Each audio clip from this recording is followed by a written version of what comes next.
Som. Hoje nós iniciamos aí o mês da família e nós vamos tratar sobre esse assunto. Quem aqui ama a sua família? Quem aqui entende que a família ela é a maior instituição que Deus te deu, que Deus criou e inseriu você nesse contexto? Então nós vamos meditar nesse texto de Colossenses capítulo 3, versículo 17 até 25. Diz assim a palavra do Senhor: tudo o que fizerem, seja em palavra ou em ação, façam-no em nome do Senhor Jesus, dando por meio dele graças a Deus Pai. Mulheres, sujeite-se cada uma a seu marido, como convém a quem está no Senhor. Maridos, ame cada um a sua mulher e não a tratem com amargura. Filhos, obedeçam aos seus pais em tudo, pois isso agrada ao Senhor. Pais, não irritem os seus filhos para que eles não desanimem. Escravos, obedeçam em tudo os seus senhores terrenos, não somente para agradá-los quando eles estão observando, mas com sinceridade de coração, pelo fato de vocês temerem ao Senhor. Tudo o que fizerem, façam de todo o coração, como para o Senhor e não para os homens, sabendo que receberão do Senhor a recompensa da herança. É a Cristo Senhor que vocês estão servindo. Quem cometer injustiça, receberá de volta a injustiça e não haverá exceção para ninguém. Vamos orar. Deus, muito obrigado, Pai, por este culto, por todos os atos que já foram realizados aqui. Peço que o Senhor me use agora, Pai, como uma ferramenta em Tuas mãos para a edificação do Teu povo, aqueles que o Senhor mesmo trouxe essa noite. Que nós possamos caminhar, Pai, de acordo com a Tua palavra e que a nossa família possa ser fortalecida de acordo com a Tua palavra, Deus. Não com o que nós achamos correto, mas com o que o Senhor determinou para nós. Abre a nossa mente e o nosso coração para que nós possamos sair daqui fortalecidos pelo poder do Teu Santo Espírito. Essa oração que nós fazemos em nome de Jesus. Amém.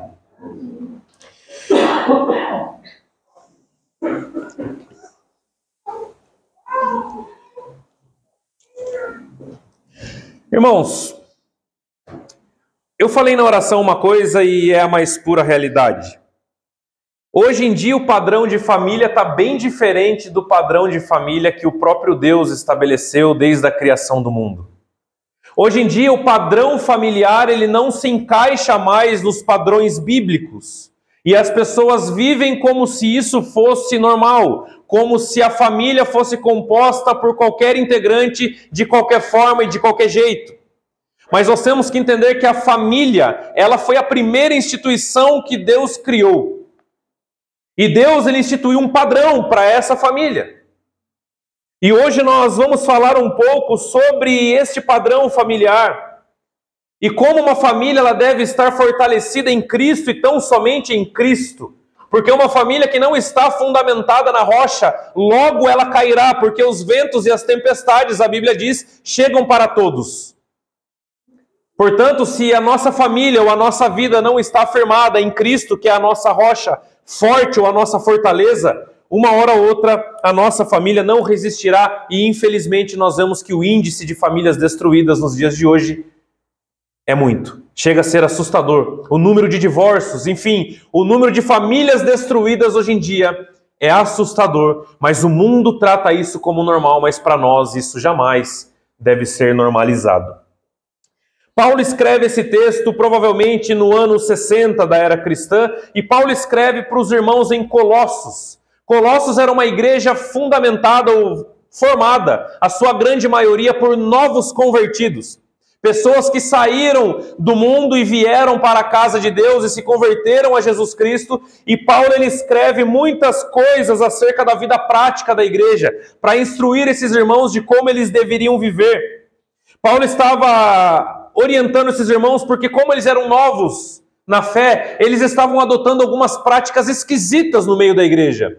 Como não toque, não coma, não beba. Eles estavam colocando regras para si mesmos como se aquilo pudesse santificar alguém.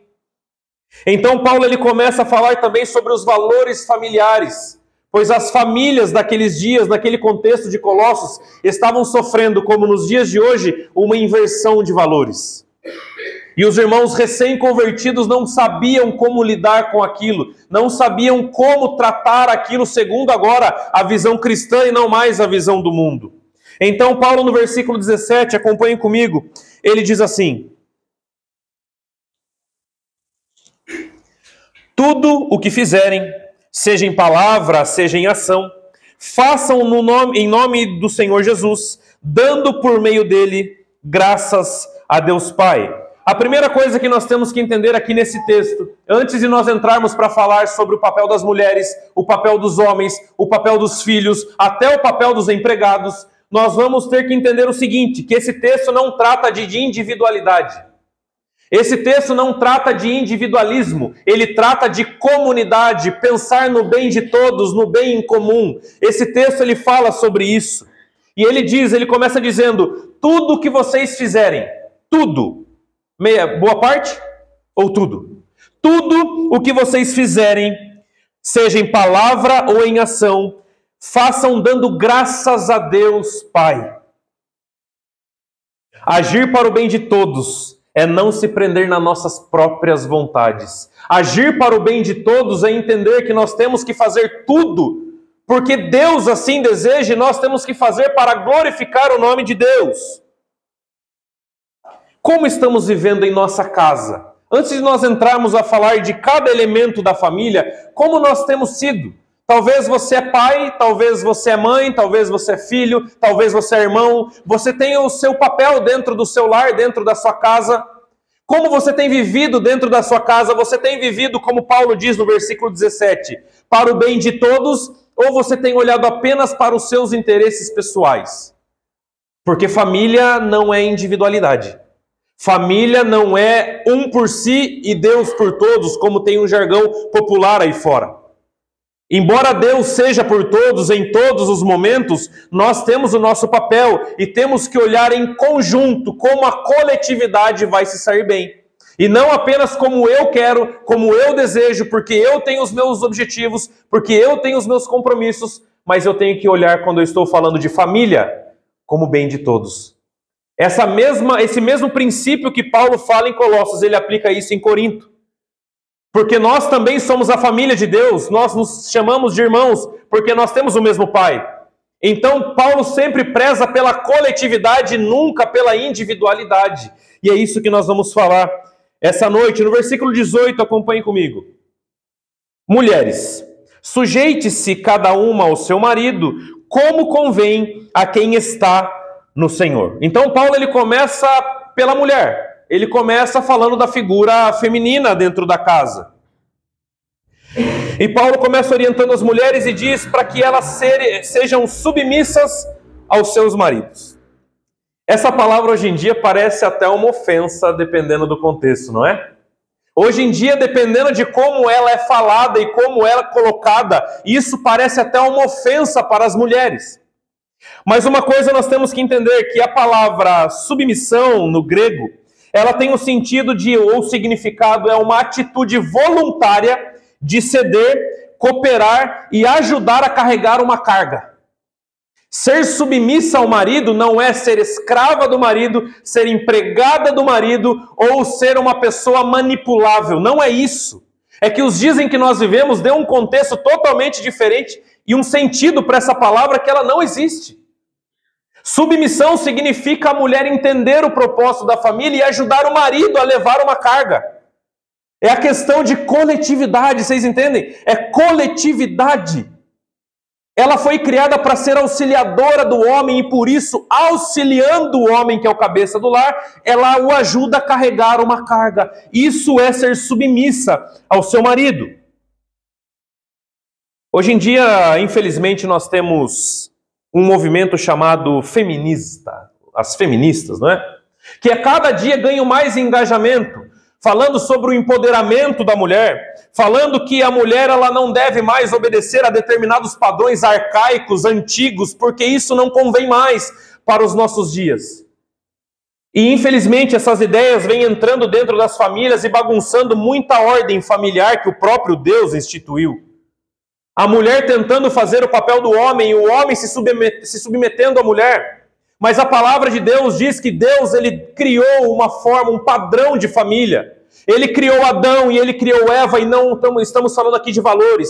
Em valores nós somos todos iguais, nós somos diferentes, são em funções.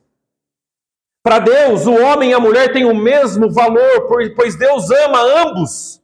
Mas em funções nós somos diferentes, e para a funcionalidade da família ocorrer da forma com que a Bíblia deseja que ocorra, a mulher ela deve se sujeitar ao seu marido, ou seja, ajudá-lo a carregar um fardo, uma carga, uma responsabilidade. Portanto, tem um motivo principal para a mulher se submeter ao seu marido. Não porque o marido é bonitão, não porque o marido ele é cheiroso ou gentil. A mulher ela deve se submeter ao seu marido. Está no versículo 18, Paulo diz que porque isso convém a quem está no Senhor. A mulher ela deve se submeter ao seu marido não porque ele é o melhor ou pior marido do mundo, ou porque ele dá presentes caros ou baratos, não é isso. A mulher ela deve se submeter porque se ela é crente, se ela está no Senhor, é um papel de crente. Simplesmente é um papel de crente. A mulher que se submete ao seu marido, primeiramente ela está glorificando a Deus que criou esse padrão. Ela não está glorificando o seu marido, ela está glorificando a Deus, porque Deus instituiu a família. E Deus deseja com que as coisas sejam assim. Primeiramente, então, a submissão da mulher é a Deus. Primeiramente, a mulher ela se submete a Deus.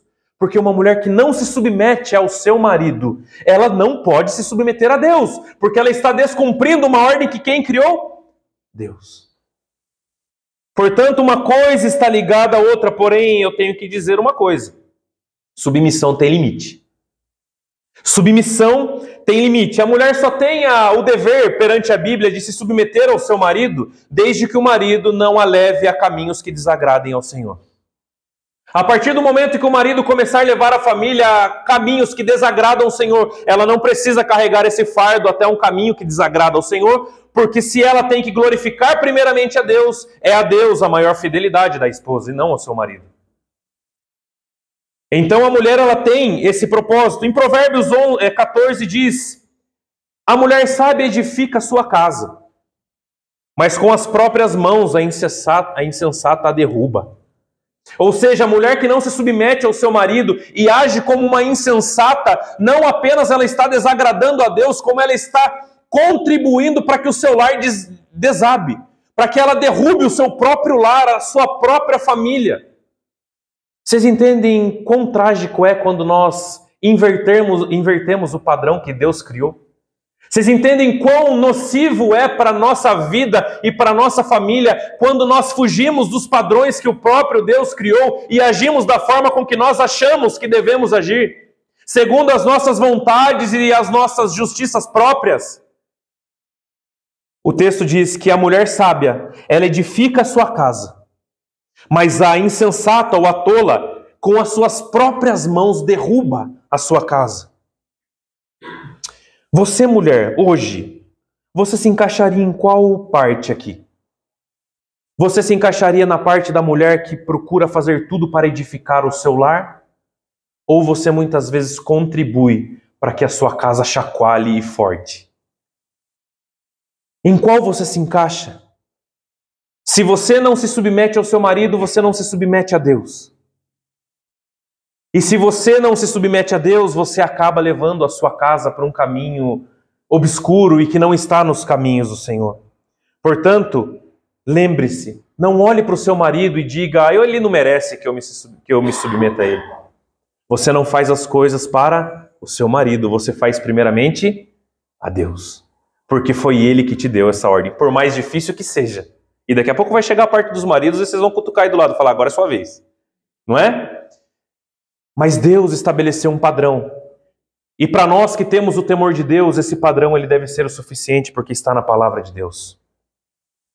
Versículo 19, agora vamos falar sobre os maridos, não é? Falar só das mulheres, vamos falar também dos maridos.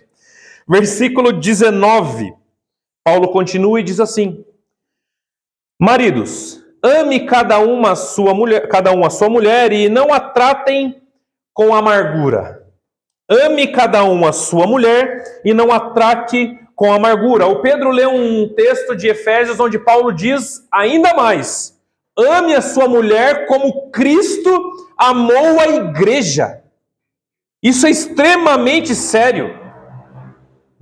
Ame a sua esposa como Cristo amou a igreja e se entregou por ela. E se entregou por ela. Amor não é apenas um sentimento. Amor é principalmente atitude. Não tem como nós, maridos, amarmos as nossas esposas apenas com falas bonitas. Se nós não agirmos como maridos que amam as suas esposas, não adianta nada. Como Cristo amou a igreja? Como Cristo amou a igreja? Cristo, ele se entregou numa cruz e deu a sua vida pela igreja. E Paulo diz que nós, maridos, temos que amar a nossa esposa a tal ponto de que, se precisar, nós temos que dar a nossa vida pela nossa esposa. Se da mulher não é fácil, o do marido também não fica atrás. Foi um padrão que Deus estabeleceu. Amar é agir. Amar é agir e trabalhar para o bem da esposa em primeiro lugar, porque Cristo desceu nesta terra, morreu numa cruz para o bem da sua igreja. Irmãos, Jesus não precisava subir naquela cruz. Ele não tem pecado, ele é Deus. Ele não precisava sequer se esvaziar de sua glória. Mas voluntariamente ele fez e se entregou. Muitas vezes nós não entregamos tudo que nós temos em prol da nossa esposa. Muitas vezes nós achamos que nós temos que chegar na nossa casa, sentar no sofá, agir como verdadeiros reis dentro da nossa casa, como se isso fosse uma postura de um marido segundo a palavra de Deus. Será que muitas vezes nós, maridos, nós estamos sendo egoístas conosco mesmo? Com a nossa família, com a nossa esposa? Será que nós estamos olhando para as dificuldades da nossa família porque a responsabilidade é maior sobre nós? Porque nós somos o cabeça do lar e isso implica muitas coisas. Ser o cabeça do lar é você procurar olhar para a sua família como um todo e procurar entregar o melhor que você tem para o bem da sua família. E quantas vezes nós tratamos as nossas esposas com arrogância, com imposições, com mandamentos, como se nós fôssemos reis dentro do nosso lar. Foi essa postura que Cristo teve na igreja? Foi essa postura que Cristo buscou a igreja? Porque a Bíblia diz que nós temos que amar as nossas esposas como Cristo amou a igreja, e não como você quer amar a sua esposa. Vai muito além. Se nós não estamos amando as nossas esposas, não venha cobrar submissão dela. Se nós não agirmos como marido segundo a palavra de Deus, não venha cobrar submissão da sua esposa. Antes de você cobrar para que ela viva Colossenses capítulo 3, versículo 18, viva você mesmo, Efésios 5, 25. Eu não posso dizer, olha, faça isso ou faça aquilo, porque eu sou o cabeça do lar. Se você é o cabeça do lar, você é o maior responsável pela vida espiritual da sua esposa e dos seus filhos. Porque Deus instituiu você assim. Governe bem a sua casa. Preste atenção nas necessidades da sua casa. Deixe um pouco o que você quer de lado para fazer o bem da esposa, para fazer o bem dos filhos, porque Deus vai cobrar de cada um de nós, maridos, tudo aquilo que nós fazemos e agimos dentro da nossa casa, porque nós somos o cabeça do lar. E o cabeça do lar não é dizer, olha, eu sou o soberano na minha casa, não. É dizer que Deus me instituiu assim e eu tenho que levar a minha família para os caminhos do Senhor. Esse é o nosso papel. Agora vamos para o versículo 20.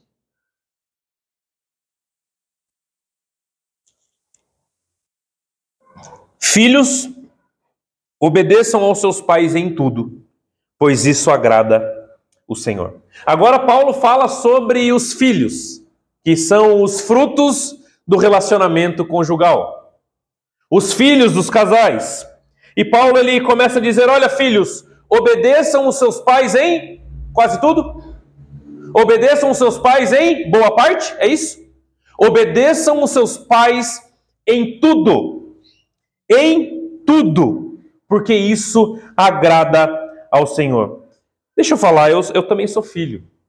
Todos nós aqui somos filhos.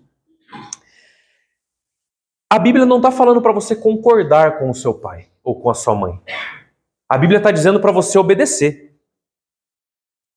Muitas vezes nós vemos os filhos querendo agir rebeldemente dentro da casa, dizendo, mas eu não concordo com isso.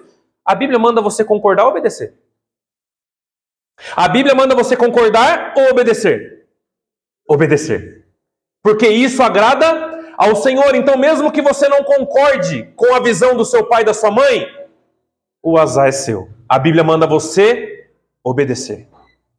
Obedeça os seus pais, porque isso simplesmente agrada ao Senhor. Aqui é aplicado o mesmo princípio dos pontos anteriores. Se você, filho, é temente a Deus, se você, filho, realmente teme ao Senhor, o seu papel é honrar o seu pai e a sua mãe com a sua obediência. Porque quando você se revolta contra o seu pai, contra a sua mãe, e desobedece o que o seu pai e a sua mãe diz, você está desobedecendo primeiramente a Deus e não os seus pais. Primeiramente a Deus. Entenda, filhos, você não tem um papel de liderança na sua casa. Deus não instituiu você líder de nada dentro da sua casa. Deus instituiu o seu pai e a sua mãe como líderes do seu lar. Você apenas está ali para honrá-los. É assim que funciona. É assim que funciona. Honre o seu pai e a sua mãe. Nós lemos também esse versículo hoje. Para que tudo te ocorra bem. Honre o seu pai e a sua mãe. Se você realmente tema a Deus, obedeça, porque isso vai mostrar realmente quem você é. Eu era pastor de jovens e hoje sou um pastor titular que muitos jovens que estavam lá em Sorocaba vieram para cá. E uma das coisas que eu mais ouvi é: mas eu não concordo com eles. Como é que eu vou obedecer sendo que eu quero fazer uma coisa, mas eles me mandam fazer outra? Como é que eu vivo dessa forma? E eu disse para muitos deles o seguinte: se você é crente, não questione os seus pais. Se você é crente, obedeça os seus pais, porque a sua obediência vai mostrar a fé que você tem. Não adianta você estar envolvido no grupo dos jovens, estar aqui todos os sábados e ser rebelde dentro da sua casa. Isso não mostra que você realmente é um crente verdadeiro. Se você realmente é um crente verdadeiro, então haja como um crente verdadeiro, independente da idade que você tenha. Porque também uma coisa que eu sempre fui contra e sempre orientei é: ele é jovem. Ah, mas ele ainda é jovem, deixa ele. Ache para mim na Bíblia onde a idade ela é uma desculpa para irresponsabilidades.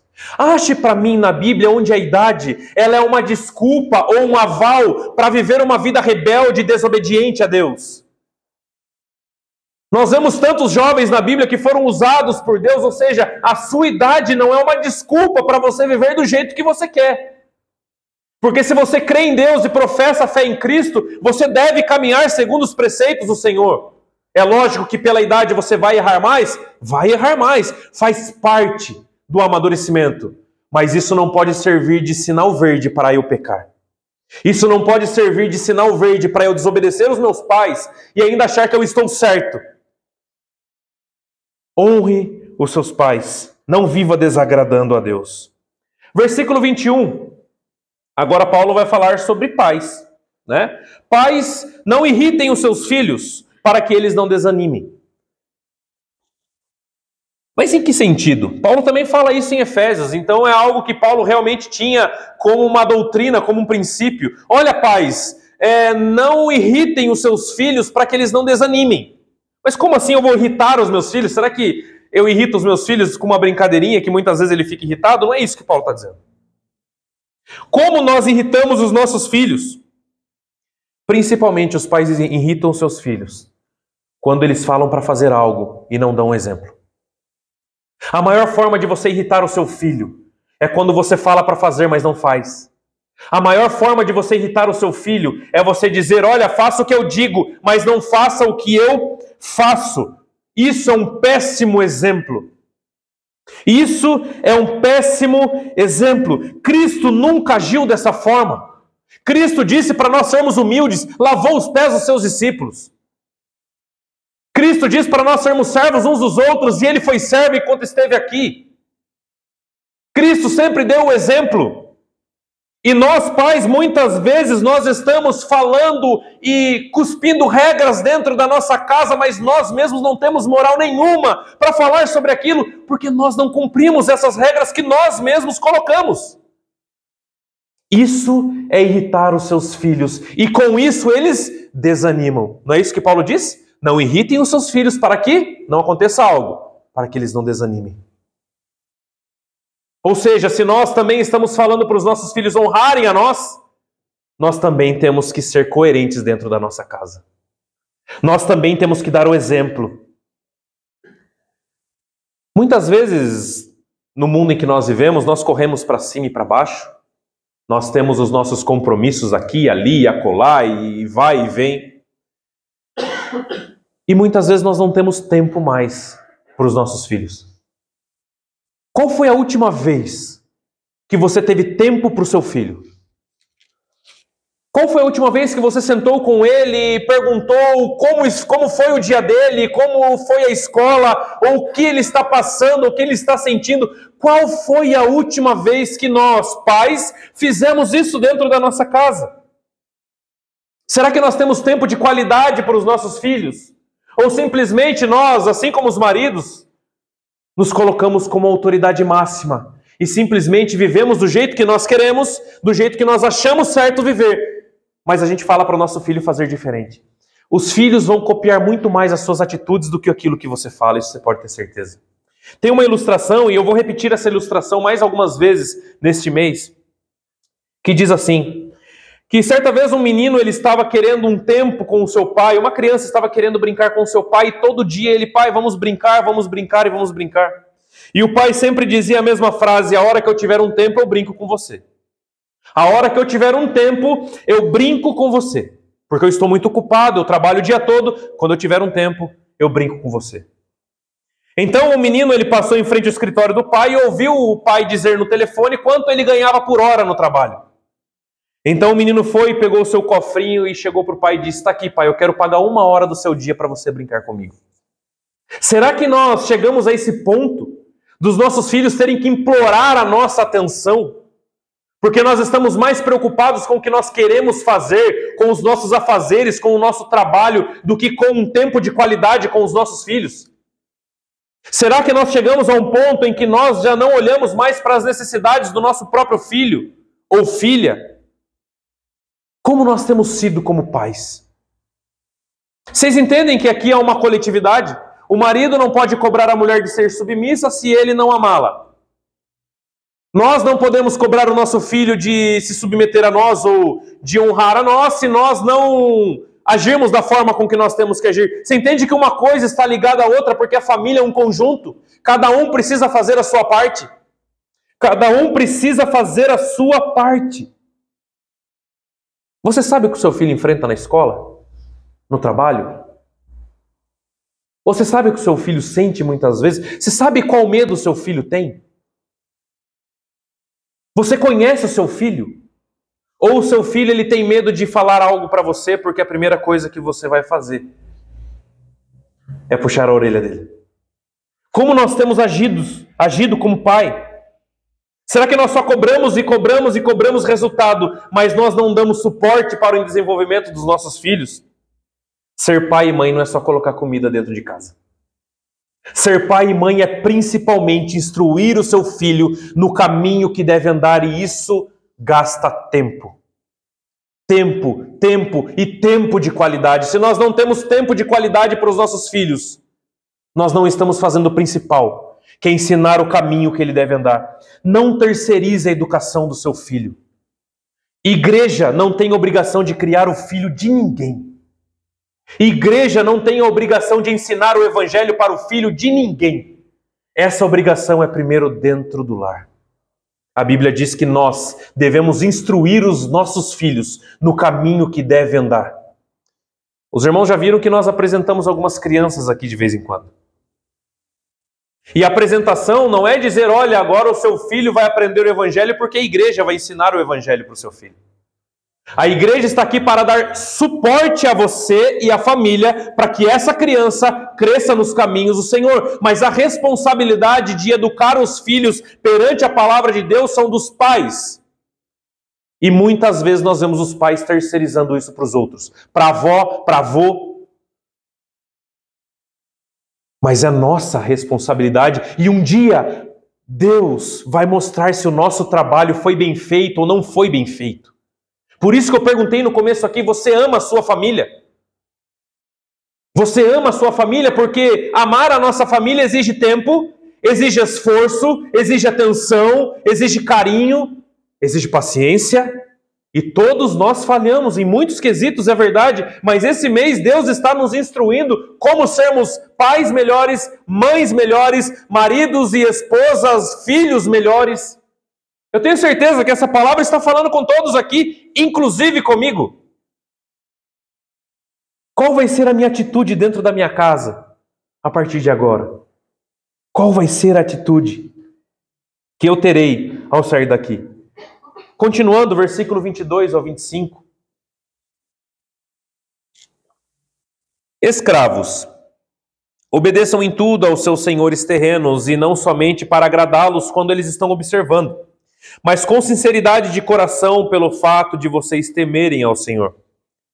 Tudo o que fizerem, façam de coração como para o Senhor e não para os homens, sabendo que receberão do Senhor a recompensa da herança. É a Cristo, Senhor, a quem vocês estão servindo. Quem cometer injustiça, receberá de volta a injustiça, e não haverá exceção para ninguém. Paulo cita até os escravos. Os escravos aqui, irmãos, é diferente da escravidão no Brasil, como nós aprendemos na escola. Aqui, escravos, eles eram servos da família e muitos deles moravam na própria casa da família. Então tinha esse âmbito familiar, por isso que Paulo inclui os servos. Porque muitos desses servos, eles viviam nas casas das famílias. E eles então eram um integrante ali à margem da família, mas eram um integrante no contexto familiar. Então Paulo diz, olha, escravos ou servos, obedeçam os seus senhores. Não porque eles merecem a sua obediência, mas porque você está fazendo para Deus. Vocês repararam aqui que tudo é Deus o centro? Tudo aqui não é porque o outro merece ou deixa de merecer, é porque Deus, Ele é o centro de todas as coisas. Irmãos, nada existe ou se move sem Deus ser a causa primária das coisas. A Bíblia diz que porque dele, por ele e para ele são todas as coisas. Não existe vida fora de Deus. Não existe nada que aconteça sem Deus ser o centro de tudo, do universo, porque ele é soberano sobre toda a criação. Ou seja, se eu procuro ser um bom marido, não é porque a minha esposa merece. Se a esposa não quer ser uma boa esposa, não é porque o marido está em primeiro plano, mas primeiro porque Deus é Deus e isso basta. Porque Ele é soberano e é Deus, e nós temos que obedecer a Deus. E até um servo, ou um empregado no caso, deve obedecer ao seu patrão ou ao seu senhor, como se estivesse obedecendo a Deus. Aí eu, saindo um pouco do âmbito familiar, como você é lá na empresa onde você trabalha, hein? Como você é com o seu patrão? Será que você pode falar de coração aberto onde você trabalha que você é cristão? Será que talvez se você falar isso não pega mal porque você tem atitudes que não condizem com o cristianismo, não é? Você dá o seu melhor porque você entende que você está fazendo aquilo ali para Deus e não para a pessoa. Portanto, Deus, Ele é a causa primária de todas as coisas. Não olhem para as pessoas, não olhem para os outros, porque se nós olharmos para os outros, nós vamos deixar a desejar em muitos aspectos, não é? Quantos aqui não discordam uns dos outros? Quantos aqui não olham para determinadas atitudes e dizem, olha, eu não faria igual. Olha, eu acho que isso está errado. Nós temos a nossa opinião e está tudo bem. Agora, isso não pode interferir na minha performance, isso não pode interferir nas minhas atitudes. Porque eu ajo como eu ajo, não por causa de fulano ou cicrano, mas eu ajo como eu ajo. Porque Deus é merecedor da minha obediência. Deus é o merecedor. Ele é o merecedor da minha obediência. Portanto, esse mês nós falaremos sobre família e espero que seja muito proveitoso para todos nós, porque é algo muito particular de todos nós. Invista tempo, abrace mais, se preocupe mais, cobre, mas muitas vezes procure dar o suporte também. Procure ser o melhor marido para a glória de Deus, a melhor esposa para a glória de Deus, os melhores filhos para a glória de Deus, os melhores servos para a glória de Deus, porque tudo é para Deus. Tudo é para Deus. Que nós possamos falar como Josué disse: eu e a minha casa serviremos ao Senhor. Só que se nós não nos colocarmos como pessoas que realmente querem que isso aconteça, como é que nós vamos falar e nada sai apenas do verbal? O que você verbaliza tem que ser transformado em atitudes, porque é assim que funciona. O amor de Deus, ele foi transmitido em atitudes, então ame com a sua vida e não apenas da boca para fora. Não apenas da boca para fora, pois isso será cobrado de cada um de nós. Portanto, essa noite que fique isso para nós. Seja o melhor que você pode, não para agradar ninguém, mas porque Deus é merecedor da sua obediência e da sua vida. E assim você vai poder dizer como Josué: eu e a minha casa serviremos ao Senhor. É só cada um fazer o seu papel. Vocês já ouviram aquela frase: se cada um varrer a sua própria calçada, o quarteirão inteiro fica limpo? Muitas vezes a gente cobra tanto que os outros façam, mas nós não varremos a nossa própria calçada. Então, se cada um fizer o seu papel dentro do lar, as coisas começam a acontecer. Amém? Vamos orar.